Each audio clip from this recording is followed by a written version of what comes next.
twist. Ayan. Sasayangan ako, late ko na 'tong nakita. Siguro ito yung pangreregalo ko sa mga friends kong alam ko mahilig sa perfume. Ang ganda ng packaging niya. Ayan yung loob, 'di ba? Parang pang-gift talaga. So, this is from Ital, It's All, gano'n. Tapos yung peg niya is perfume, ta's meron na siyang refill na kasama. Ta's ganito yung sa loob niya. Ayan, tapos iti-twist mo lang, guys. Aangat na yung perfume, ayan. Tapos kung gusto mo siyang i-refill, kukunin mo lang siya.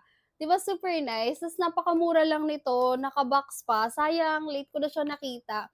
Pero sa mga gustong mag-gift pa rin, super nice nito.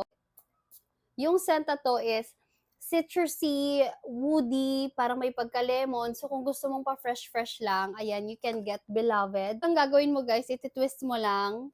'Di ba, super unique, ang dali niya lang gamitin, napakaliit lang niya, tapos may refill pa siyang kasama.